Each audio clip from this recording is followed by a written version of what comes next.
Hey guys, here's Louie, and on this episode, we are going to talk about should I have a plan list on my new build.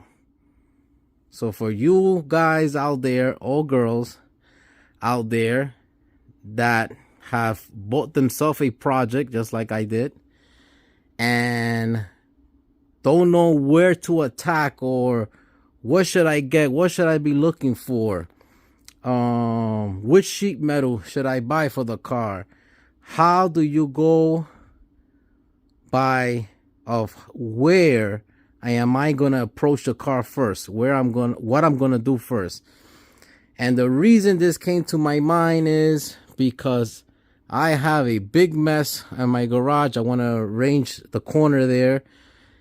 I have a couple of Pontiac engines that I would like to put away and have more space.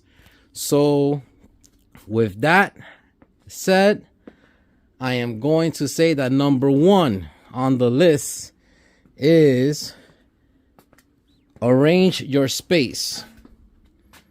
Wherever you are building this car, as of for me, as an example, I am building it right here at home, at my home garage. And I like to be organized. I really do. It's important to be organized. I have some tools hanged up on the wall. Okay. I have some tools inside toolboxes there. I like to keep space between my project. There I have enough space to walk around my cars. Okay.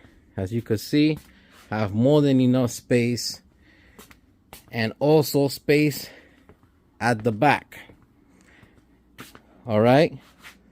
So number one to me is keeping your area nice, organized, and clean. Okay. I chose this engine bay here at my garage because if I need to get something inside through this garage door and into my house, passing that door there, you get into my house, I need a car here that is drivable. So my 68 Firebird here, she's a driving car. Okay, and I'm really close to the finish line. I'm still on this car, more videos to come. But if I need access to go inside the house with a brand new TV, whatever the case might be, I need the car to go out before I could go in with the merchandise, okay? So I always pick this engine bay because at the end here is just the wall of the garage. But I have so much space here, like I said. I'm really thanks God for this garage. It's basically a 25 foot across by close to 30 foot deep, okay? And with that being said, once again, there it goes. Please watch your area, keep yourself organized. Now it's time to look at your project, okay? And visually, by seeing the car, I could tell I'm gonna need quarter panels. These quarter panels are done. Somebody cut it there, hacked it to hell. I have skins here. I am going to use skins to repair the car. Okay? So, you keep looking. Of course, the floor. This floor is gone. Okay? I am going to be doing from the tour boxes, toe boards, complete main floor, all the way to the trunk floor, including the rear frame rails on this car. I mean, visually, I could see, anybody could see that this car needs a complete floor. All right. Over here, my cowl panel, it got smashed. I mean, was it in an accident before, or did somebody just take a hammer and smash it in this cowl area here? I don't know, but it needs to go because those dents are a little too big. I could hammer it out if I really wanted to. I could work it out, but guess what? I have the part. Why not? All right. Things that you could see is really important to me. Automatically get on your phone, get on your computer at home, wherever you're gonna get to on the and order parts. Why I say to start ordering parts? Okay, because you have to check your budget. Always try to aim at a specific budget and try to stay there within that budget. Sometimes I totally understand we go over, and I understand with inflation, whatever the world's going towards, that specific time is gonna happen. But I always like to try to stay in my budget. Just to let you guys know out there, for the past couple of years that I've been restoring these cars, because I do all the work to these cars, from mechanic work to wiring to body work, all the way to is painted, okay, interior work, everything that makes the car complete and safe to go down the road again, I do it. So it's my time. I ain't paying somebody to put the car together. And that's the same thing. That's my goal in life, to teach you guys, to show you guys how I do it, okay, how Louis does it. I never was taught these things. I'm teaching you guys what works for me, because, hey, I'm not ashamed to say it.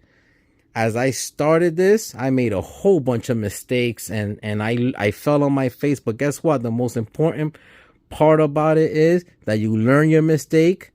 Okay, you learn from your mistakes and you pick yourself up and keep on going. Just like a baby. Baby starts to crawl until it starts to stand on its own 2 feet, and it could start walking, then run. So the same thing that basically have to happen to everybody that's getting into this hobby.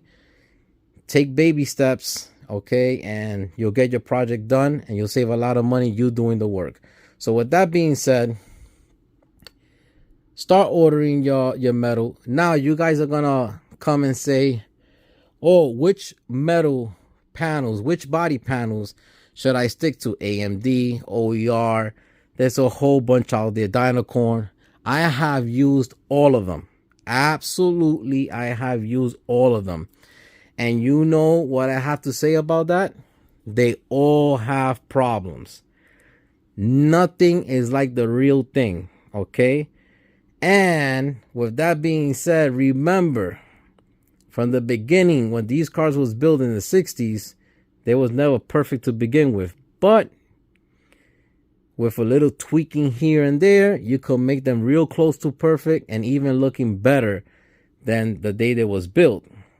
So what I'm trying to tell you people is that, to me, I'll buy any name out there that happened to work for me in the past, okay, and also budget friendly. Okay, it all comes down to a money game here. Your budget. Once again, try to stick with your budget. All right. So visually, whatever you can see that is messed up with the car and gotta go, try to order it. I am gonna tell you this, and I'm sorry that I'm the one that have to break the bad news to you guys, but it's the truth. As you cut away to these cars, okay, you start seeing more problems and more metal that is rotted out and needs to be replaced. And that's okay. Do not get afraid. Just stop what you're doing. Rethink. Think your next move over. And you know what? Fix it. You can have extra sheet metal in the house. I always have sheet metal in the back of the garage, and I fabricate a lot of things. Or if you could go and find a panel, go buy it. Hey, it's part of the game. It's just, it is what it is. That's exactly it. I'm not going to sugarcoat it or lie to you guys. That's the way it is. And that's why Louis, I will buy a rusty car any day of the week than a nice shiny car. Why? Why you say that, Louis? You guys are asking yourself. Why I say that? Because I know what I'm getting. At the end of the day, I know what I bought. Basically, I have a good idea of what I'm about to face. Okay, when they nice, pretty, and shiny, and you did not see the work done to it, nothing was recorded and documented, you don't know. It's like taking some dice and rolling it and gambling with your own money. Okay, and I don't like to do that. All right, I like to save my money. So I like to buy these cars like this, and I don't mind to fix them because I know how to fix them. And you guys will also, if you keep practicing. The more you do it, the better you get. Trust me, the more you do it, the better you get. All right.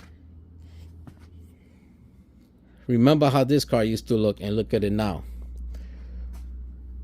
Now, also, what a part about restoring a car, okay? And in this state over here is a classic car.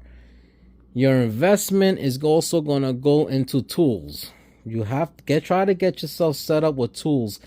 I like when I present a job to you guys that I'm about to attack or that I did already, I like to put a layout out there of the tools that I am using. All right, and you are going to need some mechanic tools, okay? If you plan to do the car from A to Z, you need some mechanic tools. You need some metal body. I'm talking about auto body metal tools, and you also need body work tools, okay? Which, guys, I don't have nothing that costs $1 million here. I got these hammers, okay? So these two here came from Harbors Freight. This one, and I'm proud to say, was from Jerry from Lakeside Auto. That being said, if you want to learn auto body to finish your project, go watch him, Lakeside Auto, Jerry. He's a master body guy, and I learned a whole lot watching him, okay? And you are going to need a welder. I don't have nothing fancy here, okay? I have a Eastwood welder. There's a bottle for gas to be able to weld with gas. The last time I used that bottle, honestly, doesn't even belong to me. It belongs to the buddy of mine that I did the GTO. He supplied the gas, so why not? And I used it. Okay, I'm a flux core welder. All right, can I weld with gas? Absolutely. Go look at my GTO videos. But I chose to learn with flux core, and I've been sticking to it from day one. All right, and here's my Eastwood welder, and that's what I use, flux core. Okay, the wire and everything, which brand I use and all that kind of stuff, what gauge I use. If you guys want to also know that, leave a comment on the bottom of the video and I'll get back to you on that. But that's what I use, and she's 110, so you could use any 110 house outlet here, 110, and you're good to go. Okay, I have 110 all around the garage, and I basically have 220 for my compressor because she's a big girl there. Now, so we're moving from the welder. You are going to need a welder. You're going to need grinders. Okay, I have all type of different grinders here. All right, I like to have multiple grinders because I like to have one set up with a cutting wheel, one with a sanding disc, and this one is a grinding stone. So I don't like to stop and flip thing, you know, wait to take one wheel out to put the next wheel. I just like to go bam, bam, bam, bam, and I'm out. Your time is very valuable. My time is very valuable. When I have time to play with the cars is when I come downstairs to play with the cars, which that's not every day for me. Okay, and you're going to need body work. All right, now remember something. Sheet metal work on your car is different from body work. So even in the auto body shop, they have it. You have your metal guys, you have your body guys, and you have your painters. Okay, here at First Generation Garage, I'm all 3 in 1, and plus a mechanic. So I have to do everything. Okay, and I want you guys to learn everything because it's the only way you're gonna save money. I really mean it. I mean it from the bottom of my heart. It's the only way you're gonna save money. Try to get good at everything. Wiring. I'm gonna have a really good wiring video coming out soon. I'm gonna start wiring the tail lights for this car, the front headlights. She's already wired that she could turn on and stuff like that, but I haven't seen a video out on YouTube wiring first gen Bird, and I'm gonna be the guy putting it out. I've been thinking about it, and I'm gonna show you the tools you need for that. So you got to get good at wiring, you know, just to be able to put your project back together. So I'm in a little crunch here of getting things done. All right, this video I just want to share with you guys how to get repair mentally, physically. Everything comes to a play when restoring a classic car. All right, and nothing is cheap. I'm gonna be honest with you. Nothing is cheap to restore a classic car, but is it doable right at home? Is it doable of yourself doing it? 100%. All right, I express that thought of mine. I show it. Okay, Jonathan at Vinyl Village Garage shows it. Brian Menson, my buddy over there, Arizona, restoring his 67 Fiber, he shows it. JK Next Garage, I mean, they restored a 67, and boy, it's the first time. My buddy Jim out there with his wife, Kelly, I believe her name is. I mean, wow, what is so inspiring to see a lady in the garage getting her hands dirty. And I always say, if your hands are not dirty, you're not working on your car. It's not gonna get done. So keep your hands dirty. I always say that. It's so inspiring to see a female go in the garage and help out the husband out and getting things done. I like that teamwork. Wow, I respect you guys 100%. I like that, and this is the first time they're restoring a car. They're doing a 67 Fiber, like I said. Hey, guess what? Start and don't look back. Do not look back. Do not get scared. Is it a little intimidating attacking a car like this for the first time? 100%, because I remember when I did it, when I started. All right, but I mean, my checklist is that basically. Look at your area of work. Make sure it's nice and clear for you to walk around your project. Keep yourself as organized as possible. Really important. Really extremely important. Okay. Take a look at your project. Start putting the numbers together of the sheet metal you're going to need. Automatically what you could see. Try to order it. Sometimes these things are on back order for months. So if you could order it, you could afford it to do it at that time, do it. Don't be afraid to buy from Dynacorn, OER, all these people out there, because they all have their little tweaks here and there that you have to fix to make it look right. Okay, go to places like Harbor Freight, and I'm just putting our Harbor Freight out there. I will never say nothing negative about them because I have a lot of tools that came from over there, from Harbor Freight. I also go to Facebook Marketplace. That's another tip for you guys. And Facebook Marketplace, you could get great deals if you know what you're looking for. You could get some great deals and save that money. Remember, all the money you're trying to save, that's the money you trying to go and finish your car with and add it to the bill, and you'll be good to go. Facebook Marketplace, all that stuff. And I'm going to also share, I almost forgot, I'm going to share with you guys how to get your sheet metal way cheaper. I'm going to show you something that I didn't know and nobody ever told me. I found out by myself. When I was building this car here, as you guys know that follow me, you guys that don't know, go to the back, go to the previous videos when I started this car.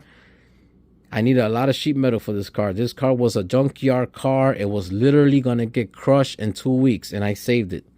Okay, it didn't even have a title. And I also have a video on that, how to get a title.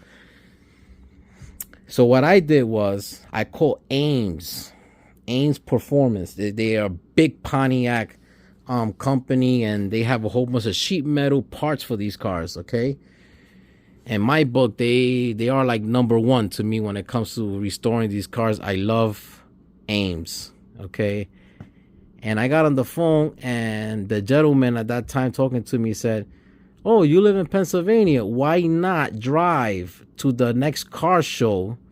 And we are going to be there, and we will bring your order, your sheet metal order, to the car show, and you'll pick it up, and you don't have to pay no shipping." I save tons of money doing that now. So from this point forward, that's what I do. I order the part. I know the car show is coming up. I see where town is going to be here in Pennsylvania, and I go pick it up myself. Okay, why not? I'm saving a lot of money on shipping, especially if you do a bulk order, a whole bunch of parts. So I hope you guys found this video helpful. Okay, plan ahead, even before you touch your project. I never, ever start cutting the project up and start taking even parts away. No, I don't start like that.